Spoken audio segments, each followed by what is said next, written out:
Welcome to Nerds at Church, a podcast about nerdery and the Bible. I'm Pastor Emily, and I use pronouns like they, them, theirs. And I'm Pastor Kay, and my pronouns are she, her. And I'm Caitlin, and my pronouns are she, her, he, him, and they, them. Today, we'll continue our Jesus Loafs You series with today's Breadpocalypse episode.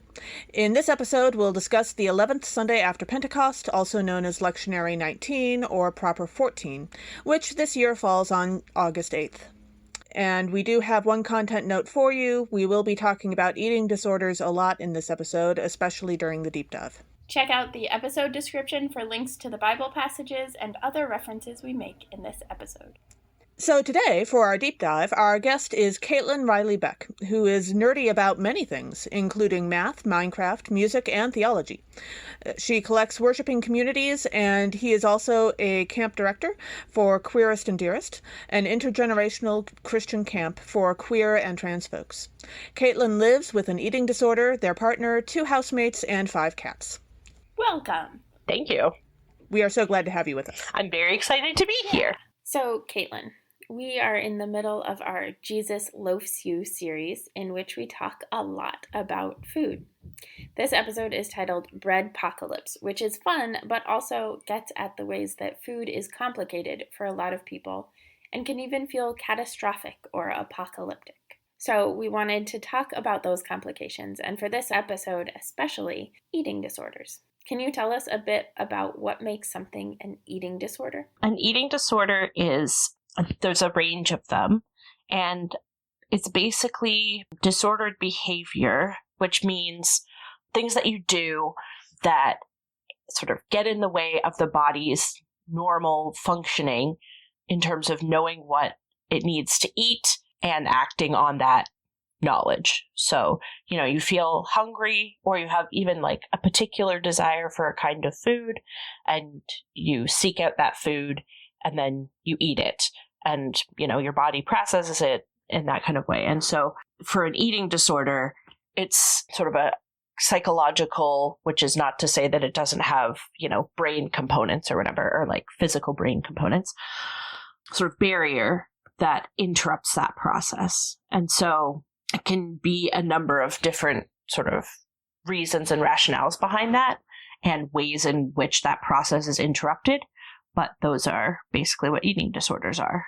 I think there are a couple of more common eating disorders that people have heard of, and there's disordered eating. Yeah.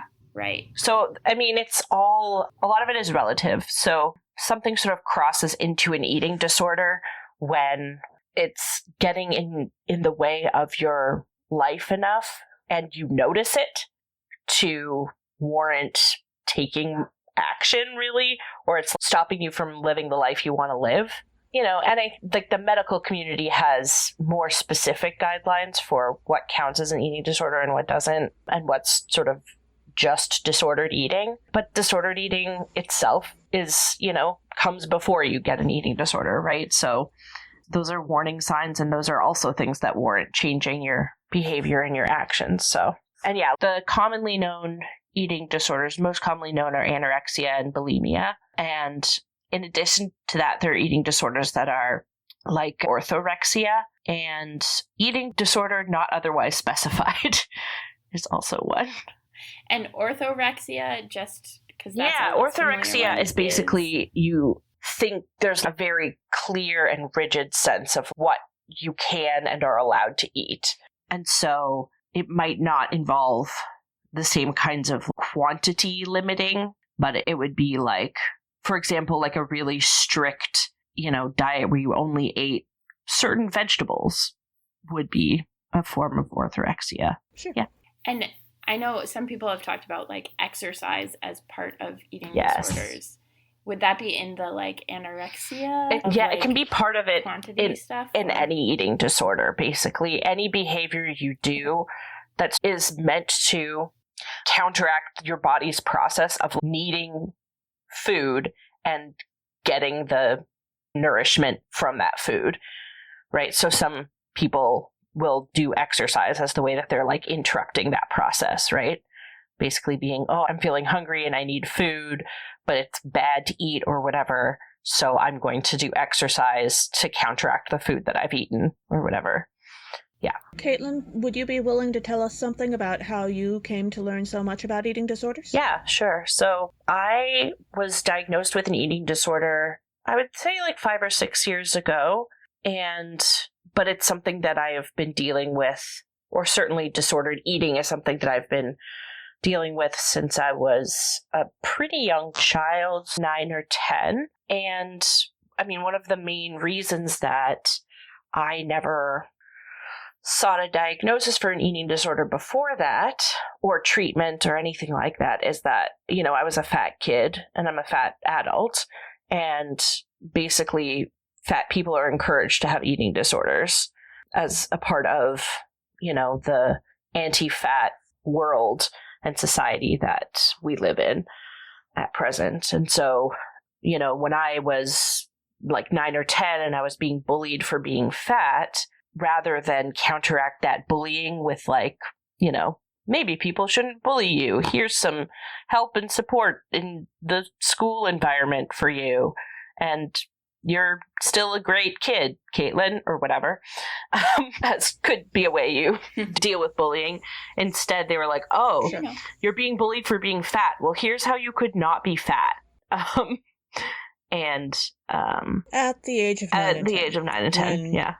Kids are usually a little overweight because they're about to have 18 different growth spurts in the next 6 years. Totally, yeah.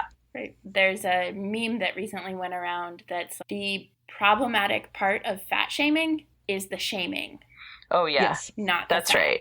That's exactly it. And that seems like what you're saying. I think the thing for me also is I also really thought when I was that age, okay, I think I'm fat. I think I'm a fat kid. But, it's important for me as a fat person now, as an adult, that like fatness has there are real quantitative ways of measuring fatness, and it's not just about whether you sort of feel fat, right? Because that's an experience that people have at a variety of sizes. But anti-fatness shows up in ways that affect people of different physical sizes differently. And when I was a kid, to be honest, I was not a fat kid. I was like finding clothes at all the stores that I need to get clothes from. And I just was like not a skinny kid. And Sure. I like thought I was fat, and, the world picks up on that kind of thing. And that was enough to sort of push me into disordered eating patterns. And it's not enough for everybody to develop an eating disorder. So as much as bullying was part of that history for me, there are lots of other factors that were also part of it. And not everybody who has that experience develops either disordered eating patterns or an eating disorder, So that's also true. I think I've also heard it be connected with like when someone's, especially for kids, when their life feels out of control and when there's a lot of stuff going on that they can't control, then disordered eating and eventually eating disorders can become like the one thing they can control. Yeah. Which then is problematic because then it starts to control them, right? Like, ultimately, it's not going to be the thing you can control, and ultimately we can't control really anything, but that's part of it. Yeah. I mean, ultimately it is a coping and survival mechanism and strategy, right? And like throughout my recovery process, it's been a really important piece of work for me to do to actually like, because I think my initial internal reaction is to be like, oh, like I was stupid or wrong or bad for developing an eating disorder. But actually, it was a survival strategy that I developed in order to get through things that were really hard in my life that I might not have been able to manage otherwise. And so that's really like, that's a thing worth honoring, even if it's not a thing worth continuing. When you talked about the different ways that people could have approached how you were being bullied, and yet they did not. I've also heard of a movement that is trying to address that in a way called the Health at Every Size movement, where the idea is that maybe being healthy isn't a matter of being attractive or being someone else's ideal. Maybe being healthy has more to do with a lot of other measurements other than your weight. And people who are fat can be healthier than people who are not, and people who are not fat can be really, really unhealthy in so many different ways. Yeah, so the health at every size movement, I think, particularly within eating disorders treatment, is a radical shift, because the other reality, one of the reasons that fat people don't get diagnosed with eating disorders is because there is this sense that, okay, it's not good if you're too thin, right? Those are the people who we think maybe have eating disorders. But if you're too fat, that's equally not good, right? We're just trying to get everybody into this very middle ideal box. But the medical data doesn't support that as a model for how human bodies exist and what they need to live. Yeah. There isn't this narrow range of weight or body size or shape that defines how a human being can live a good life, a healthy life. And the other thing I would say is that, one thing that's really important as a part of the sort of fat liberation movement is that health itself isn't required for a person to live a life that they want to live. Yes. Or, live what they consider to be a good life. I think it's important for me. I have a lot of privilege around ability. And so, I think it's important from a disability justice perspective to name that you don't have to be healthy in order for your life to be important and valuable. But it is also true that you do not have to be thin to be healthy. And I think that that is also an important piece of information that most people don't have. Yeah, I have occasionally phrased it as health is not a moral virtue. That's right. Having it doesn't make you better than someone else. That's right, yeah. And I was the kid at the other end of the spectrum when it came to that sort of thing, severely underweight until my early 20s when my metabolism finally calmed down a little bit. It turns out that being asked every 2 weeks if you're anorexic is a little, mind-bending on its own. Totally. So that was... Yeah, I think that's definitely a reality, too, that a lot of people have this connection in their mind between thin bodies and eating disorders. And my experience as a fat person is that is not an accurate reality. I don't know any fat people who haven't struggled with disordered eating or eating disorders. It's such a pervasive reality. And part of that is because society, including the medical establishment, encourages fat people to have eating disorders and says that it's for their health. And it's causing a lot of real harm to fat people. So that is not good. Yeah. I know I work part-time as a chaplain at our local hospitals, and I know when I'm charting on patients, there's a column on the left that has basic information. And so it has name, birthday. They actually just, miracle of all miracles, after way too long of pushing for this, have a space where you can voluntarily add sexual orientation, gender identity, sex assigned at birth, because sex assigned at birth does frequently impact medical care. And always it has BMI, body mass index, which has been debunked so many times, but it still shows up both as just a fact of the person, and then if it's over a certain amount, there's an exclamation point or whatever the case may be. Wow. Yeah. That's a depressing reality for sure, but is definitely a feature of any fat person's interaction with any part of the medical system, is they can't help but see you as a fat person before anything else. And I actually shouldn't say fat person, because they just see you as fat. Your actual personhood doesn't usually figure very prominently in how they treat you, whether that's how they treat you personally or medically. And that's really, really terrible. Yeah. I mean, I've heard gets about people killed. Totally. Yeah. The joke that I have heard is you go in for a broken ankle and they tell you need to lose weight. Yeah, that's right. It's like literally broken ankle. Mm-hmm.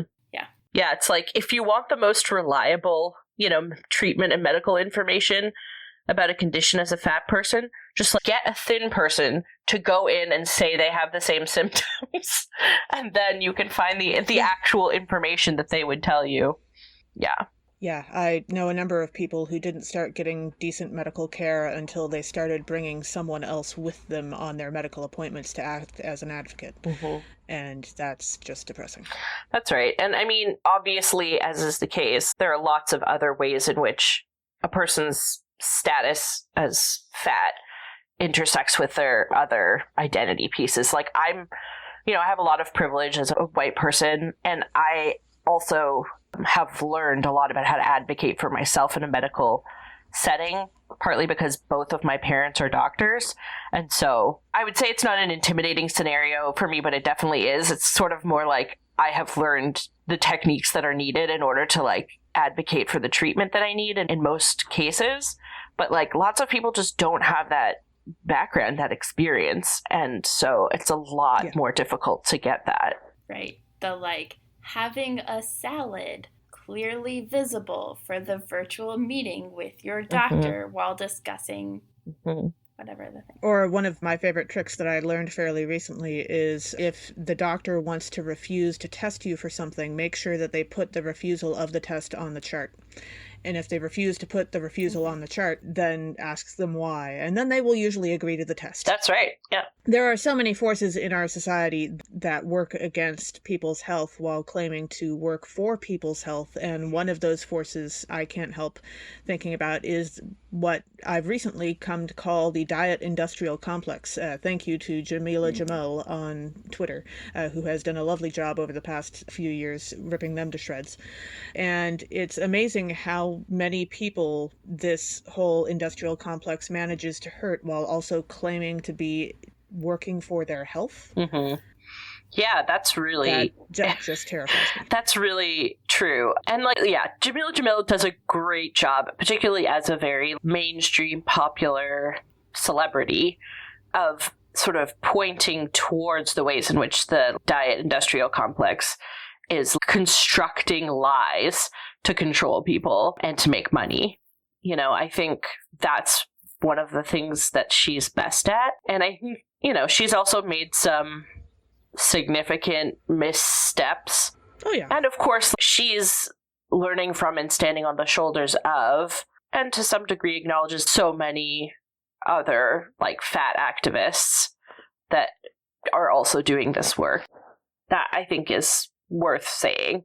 But yeah, I mean, I think she does it in a pithy, concise, and direct way that I think is important for people in the world to hear. And I think it's also true that they're more likely to hear it from a celebrity.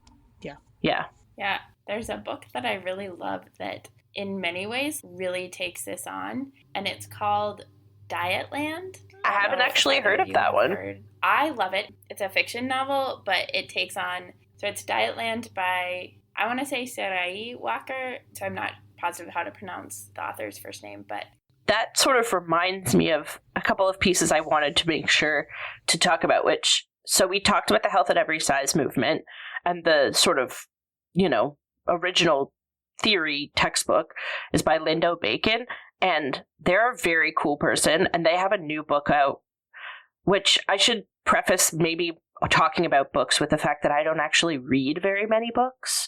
So most of these books I have not read, but I have talked to people who are influenced by them, and I've learned about them. And Lindo Bacon's new book is called Radical Belonging, and is really expanding this to sort of a wider justice lens, which I think is really important. And I can't remember exactly, Lindo Bacon is non-binary in some capacity. I can't remember more specific content about their gender, but I think it's worth also noting the connection between trans experience and eating disorders, because it's really, really, really common and is definitely true for me.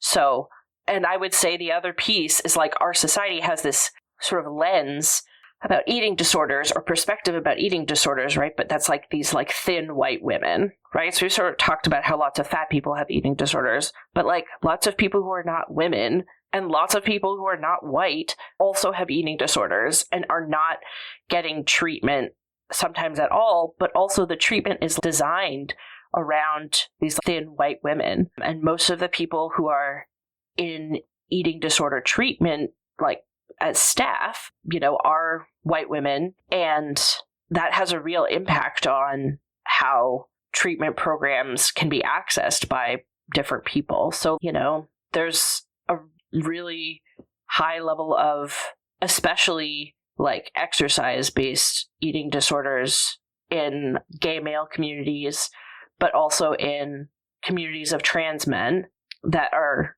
like really underdiagnosed and underserved by the programs that are in place. Because one of the things that isn't explored, I think, like one of the sort of difference between or connection between being dissatisfied with your body because of your weight and how society treats you because of your weight and having an eating disorder and the experience of gender dysphoria. They're not easily distinguishable feelings, or they haven't been for me anyway. And there's a sort of joke in trans male communities that's sort of like, oh, you're a trans man, what eating disorder do you have? Because it is a really common phenomenon, and I think something that is a really sort of common dual experience, but the treatment programs aren't set up well to sort of support people in that. Mm-hmm. Yeah, and I think especially like in the space that you were talking about like whiteness and the way that whiteness and white supremacy work. I mean, throughout medical and science, we know that Black people, especially Black women, and more largely BIPOC, Black, Indigenous people of color, are historically and still today treated terribly. Like right now, as we're recording, they're getting ready for the Olympics, and Black women are not allowed to participate because their natural hormone levels fall outside of what the Olympic Committee has deemed appropriate, or because they smoked pot while not competing, or like the reasons that they are using to or they're not counting Simone Biles' extraordinary skills and talents as worth extra points because they're scared about white girls trying to do it and hurting themselves. But the ways that it limits and says Black women's natural skills and talents and gifts and the work that they have put into cultivating that doesn't makes it so that they cannot compete, because it wouldn't be fair for the white people. That's right. And it's just like... Meanwhile, nobody threw Michael Phelps out of the Olympics for producing half the amount of lactic acid as everybody else. A book that's sort of connected to this that's, again, worth mentioning is Fearing the Black Body by Sabrina Strings, I think. I'm not sure what pronouns they use. And we'll, just for our listeners, we'll try and get links to all of these books that we're talking about. That is fantastic. And again, this is not a book that I've read. I've read, like, excerpts from it, and it's, like, one of the premier texts on fat liberation and really draws the connection between anti-fat bias and anti-Blackness in a way that's really, really important and can't be, overstated, I don't think. Yeah, it's really an important read and does connect to these particular kinds of things, right? It's like the ways in which Black women's bodies are subject to scrutiny and mistreatment and harm is like the seed of where fat people's bodies are treated the same way. So, speaking of people and organizations that are terrible. Ooh, great. When it comes to anti-fatness, the church, especially in Lent, is really bad at eating disorders. And I think usually Eating Disorder Awareness Week frequently falls somewhere around Lent. That's right. And the church is bad at diet culture in general. But that's not actually biblical or faithful, is it? No. I mean, everything is through a particular interpretive lens. So through my interpretive lens, I don't think that the kinds of spiritual practice that are helpful for refocusing us and connecting us with God, which is sort of how fasting and Lent are, what the sort of purpose and origin is, that those are meant to be eating disorders, or meant to, like, they have different purposes and functions. And so if the spiritual practice you're doing is essentially picking up an eating disorder or exacerbating an existing eating disorder, or can't be done by somebody with an eating disorder because of the harm they will face, then that's not doing a good job, you know? And doesn't track for me with the purpose of those particular kinds of more ascetic spiritual practices. The spiritual practices are not magical things that have the same effect on every single person's body, right? So, yeah. And fasting as a spiritual practice has a lot of strong, important tradition around it, both, you know, within Christianity and in other faith traditions. And I think it's also true right now within diet culture, or within a society that is, you know, full of diet culture. It's really, really difficult to do fasting in a way that isn't caught up in diet culture. And so that makes it inaccessible for people with eating disorders, or makes it dangerous for people with eating disorders, is maybe more accurate. Yeah.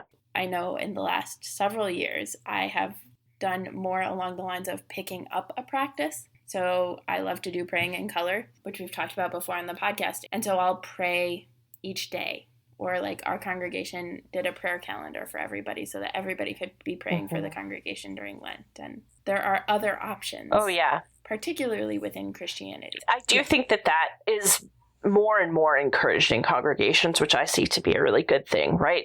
That's really encouraging a diversity of spiritual practices, many, if not at this point, most of which are not food related.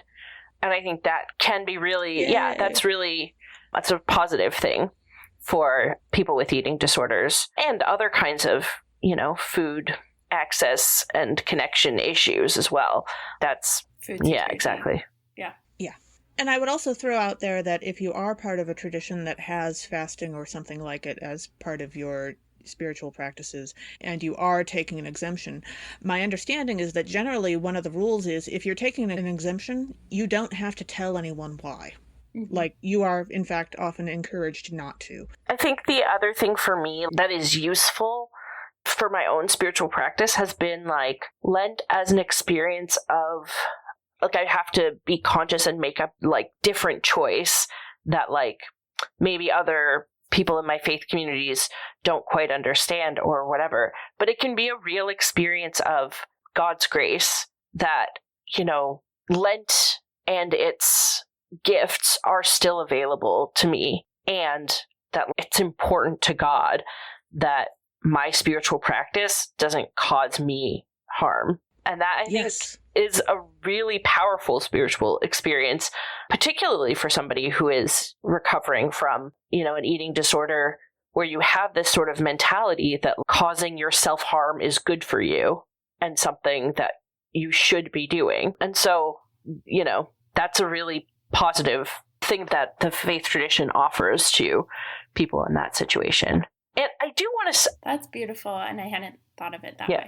I want to say also, there's lots in Christianity and Christian sort of cultures that have been used in ways that harms people with eating disorders, you know, and that aligns with diet culture and that kind of thing. But I do think churches can be spaces with more body shape and size diversity than a lot of other spaces people find themselves in, you know, and I think that can be a really positive experience, especially if you have leadership that is aware of how eating disorders work and avoiding diet talk and encouraging, like, body neutrality and body acceptance. I think that can be a really good and powerful experience of community, and has actively been my experience in some communities as well, right? Yeah. And so just for folks who are unfamiliar with the concept of body neutrality, can you just... So I think sort of body acceptance or self-love, right? Those are like hard things to get to, especially if you have experiences of your body being radically mistreated by society that then you have internalized and it has led to an eating disorder, for example. And so body neutrality, rather than trying to get you to a place where you like actively love your body, is about getting you to a place where you have a peaceful, neutral relationship with your body, right? It exists.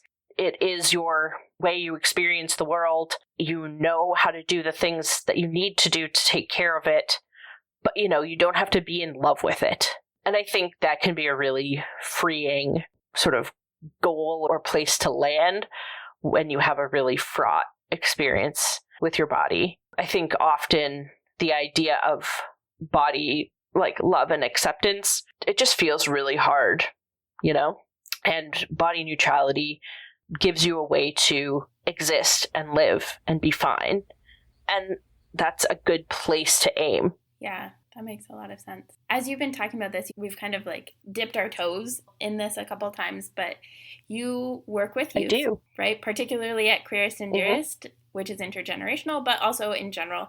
And so I'm curious what it's been like to talk to youth about eating disorders, particularly in a Christian or a faith context, but also the more broadly, like, because as you said, Christian communities aren't great at this. And so what are the things that you've found, because eating disorders frequently have their roots, if not their inception, so young, what are the things that you found that are helpful or that are like good ways to engage with youth in these sorts of conversations? Yeah. So I think from my perspective, the ways that we talk about our bodies and the ways that we talk about food and eating are, because they're so everyday, those are like the most important kinds of changes or interventions that you can make with people of any age, really, and they're so pervasive. It's everything from, talking about food and bodies in scripture and worship, but also how we plan for collective meals or how we talk about what foods we like and don't like. And, the words that we use to describe our own and other people's bodies. So it's like a million little interventions, right? Rather than there isn't a program that I do about it, right? Which isn't to say that that couldn't happen or be useful. I think it could. But honestly, I think it's more useful to talk to adults in that kind of sort of specific programmatic way. And the sort of smaller interventions with children and youth are more important, right? So making sure that we talk about all kinds of food in the ways in which they're like good and not talk about the ways in which they're bad. So we'll counter critiques. Like when kids are like, oh, that food is bad for you, or that's junk food. I make sure to bring up what are the things about it that are good. So it tastes really delicious, or it reminds me of my family, or it gives us a lot of energy, or it looks really neat when you cook it in this way, or, did you know that it helps your body do this thing? So I think that kind of information and choice about how we talk about food is really important. And normalizing talking about being hungry and then eating food, right?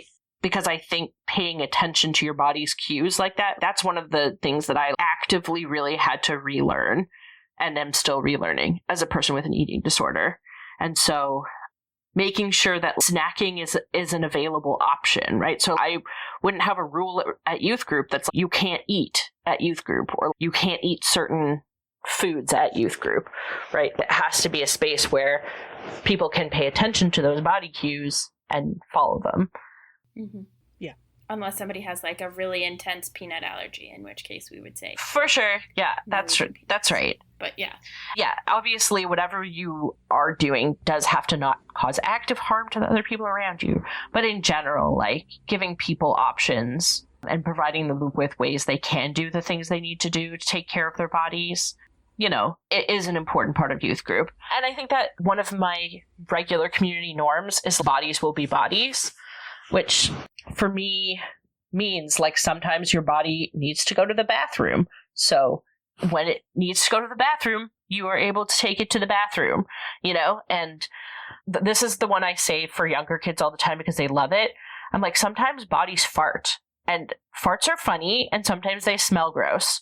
But that is a thing bodies do, and it's important that our bodies be able to do that because that's how we are digesting food and processing it. And so, yeah, we don't make fun of people for having a body, for farting. And the more times I say fart, right, the better the conversation usually goes. And then they talk about farting all the time. It is great.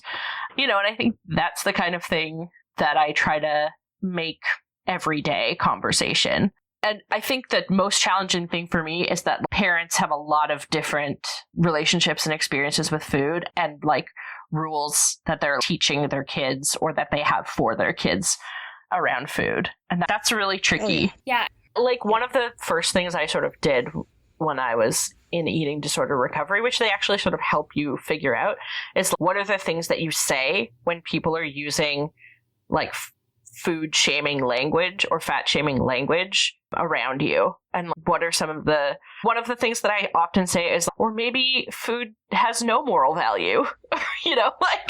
When people are like, oh, I'm so bad, I'm eating this, I'm like, or maybe this is morally neutral. Have you thought about how that could be true? And like, honestly, maybe you're showing appreciation for the person who made this for you. That's right. And yeah, maybe it's a better idea for us not to examine each other's food choices. That's another one. Or maybe I didn't ask for your opinion about what I'm eating. Okay. Yeah. Well, and speaking about eating and snacks and so forth, Caitlin, we are asking all of our guests during the Jesus Loafs You series to tell us about a favorite recipe, if you have one. Is there a favorite recipe that you would like to share with us? It's a great question. I am not a person who cooks a lot, and so my favorite food is bread. So I love bread, and I've learned how to make bread. And I think the bread that I still would be like not like my favorite one that I make, but like the easiest, most accessible one is a recipe for, you can do it as either beer bread or soda bread. And it's like a quick bread recipe that you don't, have to wait very long for, which, who wants to wait when you're like hungry for bread? You just want to make it. Exactly. And I don't know, I can get on board with waiting when it's in the oven, But if it's not even in the oven, I'm like, I'm going to be here for days. I need food. So this beer/soda bread recipe I discovered, and I actually discovered it still when I was like at peak eating disorder. And it's sort of a recipe that's kept me, like it was something I felt like I could eat then, and it's still something I want to eat now. And so that's also a really nice thing for me. So that is what it is a recipe for. Nice. For our Patreon subscribers/patrons on Patreon, we're going to have the list of recipes, to the extent that we're able to compile it, available for folks. So it'd be great if we could have that maybe later. And those of you who are not yet patrons, if you become a patron, even at our lowest level, you'll be able to have access to. Yeah, I can definitely get that recipe to you. And now, as we dive into our readings for this episode, our first reading is 1 Kings 19, verses 4 through 8. Now that Elijah has defeated the prophets of Baal, their queen is angry with him, so he flees. Without supplies, he quickly becomes convinced he will die, but he is fed, napped, and encouraged by an angel of God, and does make it to his destination.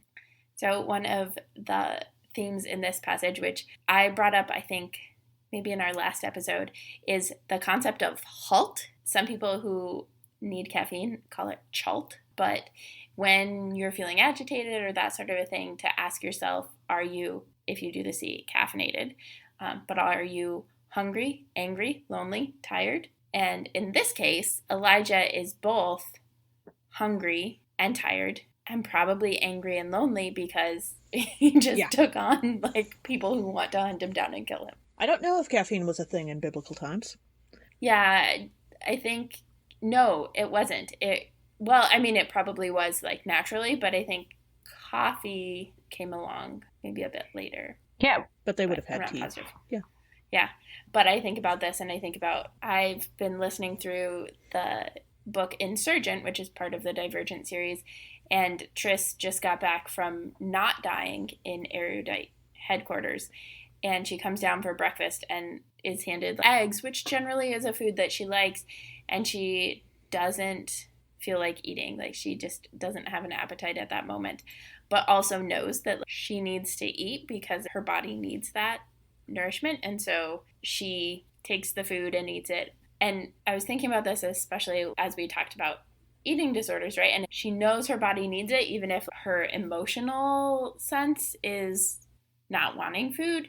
But I wonder, I guess it just struck me that I don't know how that resonates with you, Caitlin, in particular, of is that disordered eating, or is that part of the process of recovery, even of I'm so used to telling my body no about food or restricting that then when I know I need it, but I don't want it. Yeah. And I eat it anyway. That definitely is part of the recovery process of like doing, because it takes a long time to actually recover your ability to tell if you're hungry or thirsty. And so for a good period of time, often in the recovery process, you're relying on some level of meal plan. And like, you're encouraged still to have flexibility in that meal plan that does allow you, whenever you do notice your internal hunger cues, mostly if you notice that you're hungry, to then be able to snack, right? It's not supposed to stop you from eating ever, but it's supposed to give you foods that feel safe and accessible, and might even give you more structure than that, right? These are the things you're going to eat for breakfast, lunch, and dinner. You know that you have the groceries available to do them. This is how you make them, right? Everything, even the actual knowledge about making food, plays into eating disorders as well. So one of the groups that I did was like an actual cooking group, because yeah, a lot of people have sensory related issues around making and eating different kinds of foods. But yeah, I think that is part of the process, to be like, you're going to eat this at this time, you're going to eat at least this much of it. Yeah. And actually just doing it. Mm-hmm. And that's, yeah, I know I notice it a lot. And I have a group of friends, and Caitlin, you've been part of these conversations of, I need to food and I don't know what to do. I often use, when I'm having a hard time eating, I often use distraction as a way of letting my body take over the decision making about food, and occupying my brain. So I'll watch YouTube videos when I'm eating, and that will help me just go through the motions until I have food in my body, right? And then I'm like, oh, that was a smart idea. And I have the like positive reinforcement of the experience of being nourished without necessarily some of the things that are trickier for me around like the eating part of it. So yeah. And then Kay and I both looked at the same verse, but which is not hard because there's 5 verses total, but different parts of it. So in looking at verse 4, we read that Elijah himself went a day's journey into the wilderness and came and sat down under a solitary broom tree. And I just had to ask, okay, so what kind of broom tree is it? Is it a racing broom tree? Is it a leisure broom tree? Is it a family broom tree? Is it a cleaning broom tree? What kind of a broom tree? Yeah. It's a really great question. Also, and what house would have Elijah been in? That's right. Ooh. Oh. He definitely strikes me as a Gryffindor. I know, I was going to say the same thing, but I have such a hard time with Gryffindors. Stuff and then gets... I'm like, I think for me, when I like think about Gryffindors and I'm like, oh, I don't like them, what is actually true is I don't like cis men Gryffindors. And so I remember that that's not all of Gryffindor. And then I'm like, oh, yeah, no, the rest of them are fine. It's a different issue. I'm a Gryffindor. Yeah, I'm a Gryffindor, so like part Gryffindor, part Ravenclaw. But it is the like, when Kay said Elijah is Gryffindor, I was like, yeah, rush in, be big and bold, and then leave, and then be like, the world's going to end. I'm going to die. And then have God be like, no, you're not. Yeah, this is exactly what Harry would have done. Mm-hmm. Run off into the desert without a plan. You'll be fine. That's right. Be miserable, but you'll be fine. It also really has echoes of the end of the book of Jonah, which is just, I love the book of Jonah. It's like the best story. I very strongly spiritually relate to that story. So, and this is the exact kind of advice that I often need, right? I need an angel to come up and be like, to take care of me when I'm having a hard time. That's important. Yeah, why don't guardian angels do more of that? That seems like a great job for them. Right. I'm in favor. But it is very biblical for a biblical character to be out in the wilderness and then God's like, here, right? Yep. Like when, I think both times that Hagar escaped True. her situation of slavery, God came to her. And one of them was like, she's the first person biblically to name God, which is awesome. But it is that space of, look, here, I will, even if it's, look, there's the well that you need for the water so you don't die.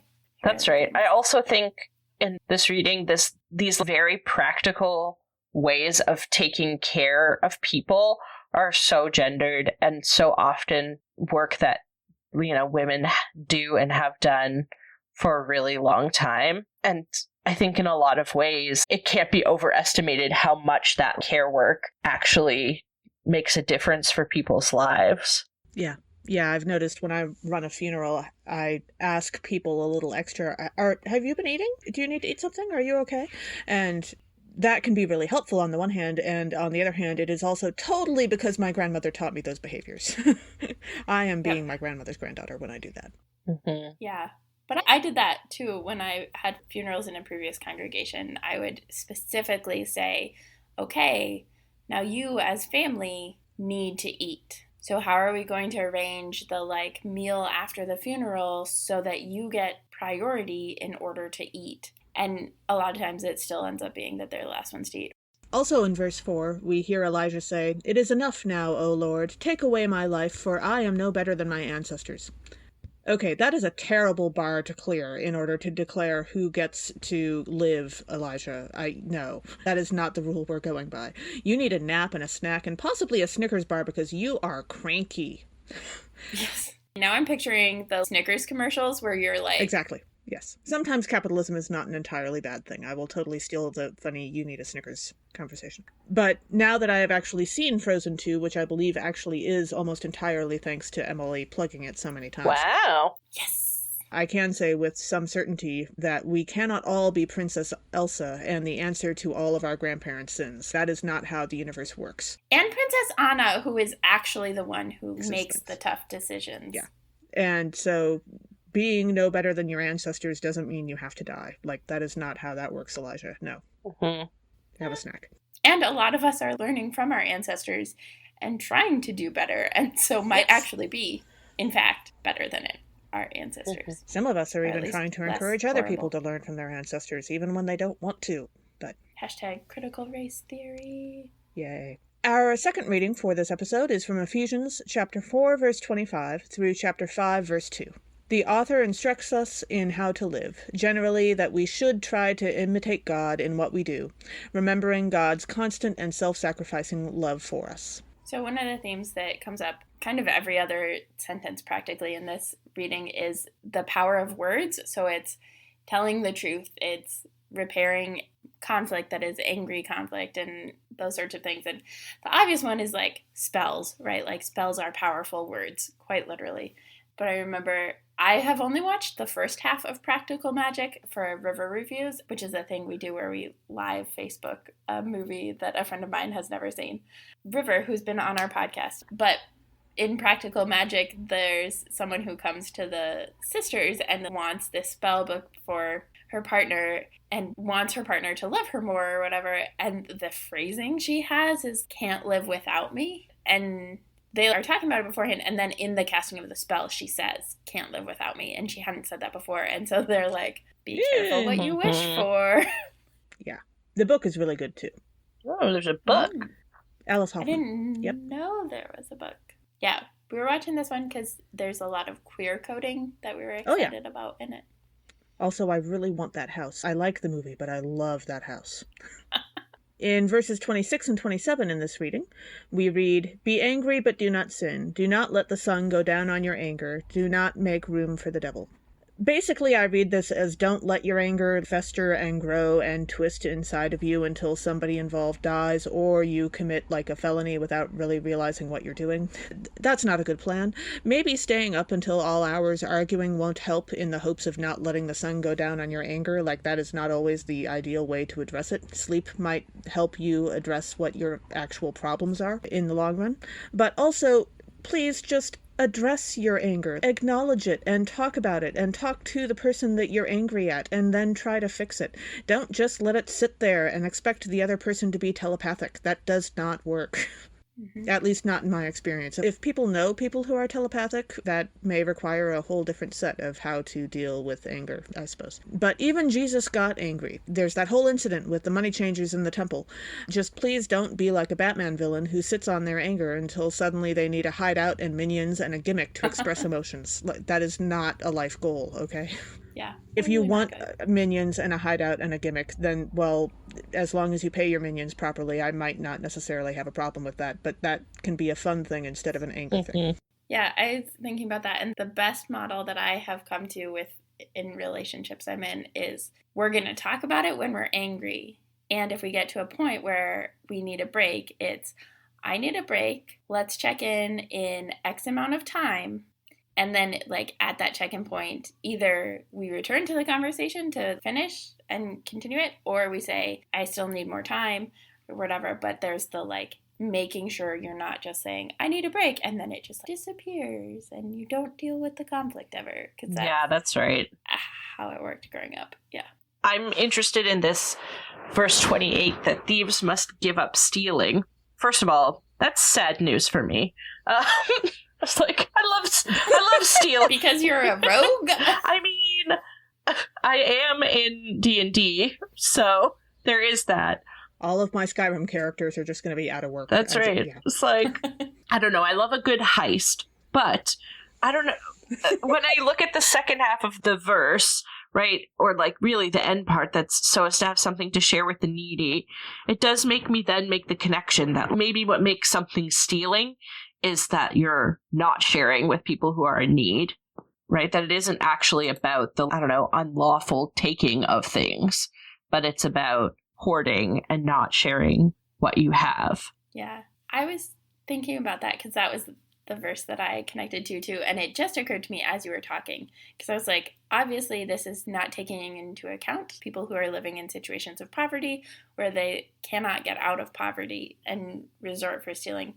And so it's not like in the capitalist sense, but it's in, there's this larger sense of having enough and working in order to get enough has this larger purpose of being able to also share with other people, which feels very abnegation-y in the Divergent series. But I also, in a contemporary example, we have a few, just a fair few, I think they're like a handful of people who are currently thieves, right? In a capitalist society, all of the people who are currently racing to outer space are thieves. And I have said this before on our podcast, but I am a fan of outer space. I'm a fan of like exploring space. I love outer space. And I think we should tax the people who are currently racing to outer space. Except NASA. Because they're a government organization, so I don't know how you tax the government. But to actually tax them, because what they are doing is what you're saying, Caitlin, right? Like, they are thieves. They are taking from people and not sharing with the needy. And they are making people who work for them the needy. Yeah. By not paying them fair wages, by not providing benefits, by literally Walmart employees being handed stuff to sign up for food stamps. That is not how it is supposed to work. Don't privatize outer space. Yeah. Yeah, also... And I love that reframing. That reference to, like, work honestly with their own hands, right? That the stealing they're doing is taking from work that other people have done and then not sharing it. That's actually what the sort of piece of it that's stealing. And it's not the same as when people need to be taken care of, right? Thieves are not people who are provided for by the community because they need to be taken care of. They're people who are like not sharing work that they've exploited from other people. Our gospel reading for this episode is John chapter 6, verse 35 and verses 41 through 51. Jesus explains further that as the bread of life, it is through him that all people come to God, and that he will give up his flesh for the life of the world. So one of the themes in this passage is the assumptions that happen about who we know. And so thinking about these Judeans who are like, we know this kid. He grew up with us. How is he this other thing? And it made me think about what I have learned from people who are in like Codependence Anonymous and other sorts of things. And I imagine also resonates with folks in recovery from eating disorders, that like when you make a big shift, and so it's for Codependence Anonymous or CODA, it's setting boundaries and holding to those boundaries instead of over-functioning or under-functioning or whatever. Or like when you're making a shift about how you approach food, how you talk about food, how you engage with food, it's just, who is this person? Mm-hmm. How?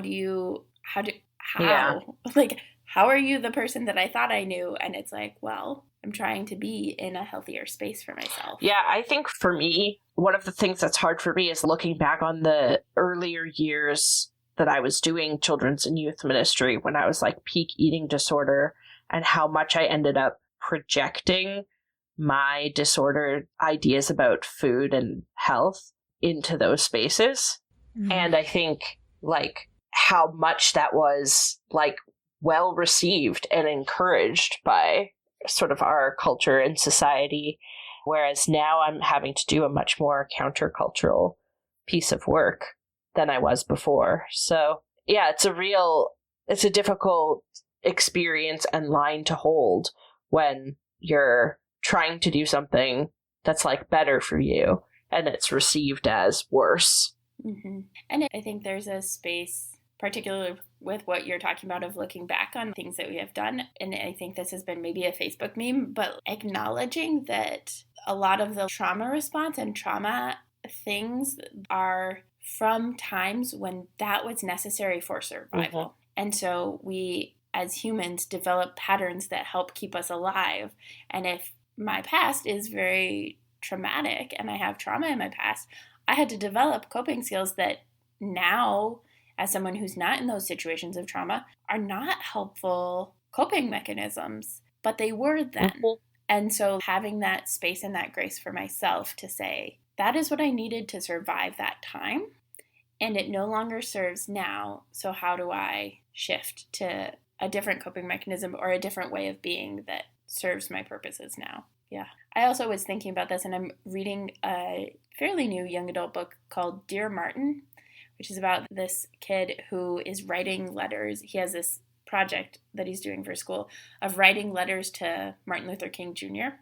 and reading his writings and that sort of a thing. And it's been interesting having taken a class in seminary called The Theology of Martin Luther King Jr. It's interesting to look at the kid's writings and what he says to MLK and like the assumptions that he has made about like what Dr. King was talking about or what the perspective is that doesn't actually serve his well-being and wholeness in the larger narrative of the story, but is an assumption, and then he gets more information and understands it in a new way. And so that's in a way that he's able to shift with versus the Judeans who saw Jesus grow up, who are just like, no, I can't, nope, does not compute. But I really like the book so far. I think it's a great exploration of complicated things, complicated realities. Cool. Yeah. And then as we dive into the verses, in verse 44, Jesus says, "No one can come to me unless drawn by the Father who sent me." And I can't get out of my head all of the TikToks of people drawing and thinking about God drawing people. And then like you do on the TikToks, it's like drawing and you see the sketches, but you don't see like the final thing. And then it's like a boom, the final thing. And it's like, oh, it's like, how did you get from the A thing to the B thing? Mm-hmm. So God is like the drawer, which is not the actual use of that word, but God is an artist. Yeah. I mean, in creation, when God creates humanity in God's image, the only image we have for God is creator. Yeah. And creative. So maybe God doesn't draw us. Maybe God spins us on a giant people wheel instead of a pottery wheel. A Ferris wheel? A merry-go-round? Oh my gosh, those merry-go-rounds that we had as kids were like, oh man, spin yourself off of it. You're just like hanging on to the Murder bars everyone. and your legs are like flapping in the breeze behind. Yeah. So fun. The number of times I got told that children totally die on those things. Yeah. I would not be surprised if that happened. I think it probably does, but maybe not quite as often as my parents like to imply. So I was gonna say I haven't seen those in like newer playgrounds, so I feel like it probably happened a fair amount or enough to not want to make those. But newer playgrounds are also just entirely made out of plastic. There's no metal or wood or anything, and I don't. Anyway, that seems a little. Unless they're adventure playgrounds, those are very cool. That are like designed to be like riskier. It's very cool. Oh. I recommend The History of Adventure Playgrounds. And then finally, in verse 49, we read, "Your ancestors ate the manna in the wilderness, and they died." Well, thanks, Jesus. Aren't you just a little ray of sunshine? This is one of those things where you have to sort of stick with him for a minute, and it gets better, but he has to go to the sad place before he can get there. And so now I am imagining Jesus as Captain Holt from Brooklyn Nine-Nine, who is a character who has this lovely, deep, ponderous voice.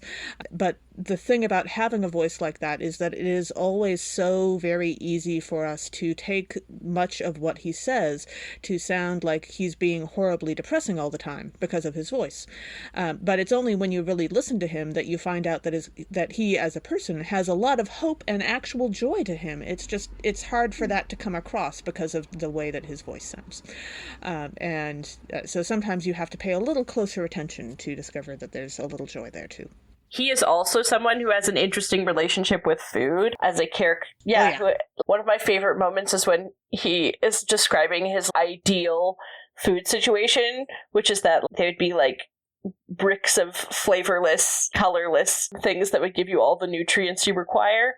And I can understand that from an eating disorders perspective, that if you could just sort of get it over with and there wasn't a lot of trouble or thinking or emotional baggage around it. Yeah. That's like a real desire, right? And that makes me think of the thing Jesus says at the very beginning, right?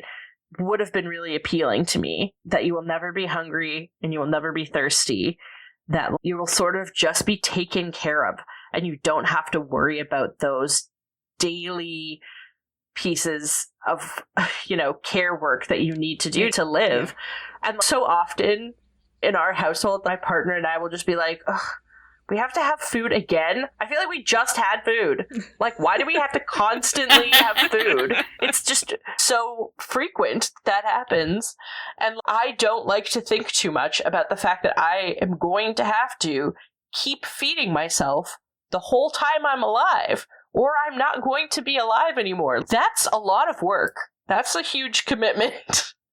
And I think that's an interesting way of thinking about our lives and our bodies, right? That they are this like constant big like time commitment, and how reassuring it could be to feel like you're really just secure and taken care of in those daily needs. And that it's that kind of reliability and care that Jesus is offering by saying, I am the bread of life.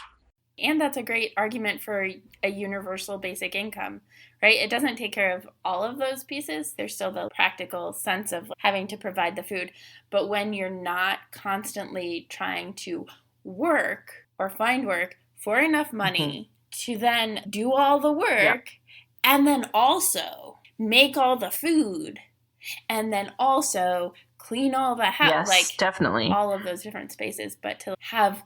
And we have enough resources to provide everyone with a universal basic income, right? But to have that taken care of, and then it is less of, it's not all of those pieces, it's fewer pieces, but still taken care of. Yeah, I was talking about this sometime this week with somebody who has lived in the US much more than they've lived in Canada. And one of the sort of differences that comes from the way healthcare is set up in Canada versus healthcare is set up in the US. Like, I sort of can't overestimate just the difference in mindset about how much you have to personally be the one to worry about your own survival to the extent of worrying about every aspect of it when you don't have the sense that healthcare will be available to you when you need it. And obviously, there's still healthcare inequality and problems with our healthcare system in Canada, and it's not perfect. And I still think it has such a profound impact on your mindset about all of life, that there is something that's going to catch you when you're falling. And it doesn't seem to me that there is anything like that in the US. And that is terrible and scary, and is going to make a huge difference to people's real experience of life. Totally. Yeah, going back to that whole self-care is a lot of work thing. I spent a fair amount of my time either with people who are living in assisted living or with people who are currently trying to convince a family member that they need to go into assisted living. And I understand the joys of being independent and living in your own home, but also if you're trying to sell me on the thought of going somewhere where I can live there and someone else will clean for me and someone else will make meals available to me, but I can still make my own snacks if I want, and someone else will freaking do my laundry for me, you're not going to have to talk me into that. No, that is not going to be a hard sell. Yes, please. Thank you. Sign me up. Yeah. And I understand the joys of being independent, but not that much. That's right. It's like my favorite thing to do as a vacation is to be in a retreat center, right? Because all of your meals are made for you, and you don't have to make any decisions about them. And that is so relaxing to me as a person who has so much stress around food. It's a significant improvement in quality of life for me. Mm-hmm. Yeah. So, Caitlin, any other thoughts on life, the universe, and everything? I don't really have anything I want to add here, except to say that I really appreciate the opportunity to come and be nerdy about these particular things in the context of a podcast. And so I'm grateful for the work that you both put into this. And I'm really grateful to the people who support this podcast in all the different ways that is available, whether that's patrons or whether that's people who are listening or telling their friends about it. I think it's really a valuable opportunity. So my additional thought is thank you. Aww. That's wonderful. We and are thank also you. grateful. You're very welcome. Absolutely. We're grateful for you being on this and for all of our patrons and those who support us in many ways that they can. Thanks for joining us. Catch us next time when we'll discuss nerdery connections to the scripture readings for the 12th Sunday after Pentecost with our special guests Liz Williams and John Webb.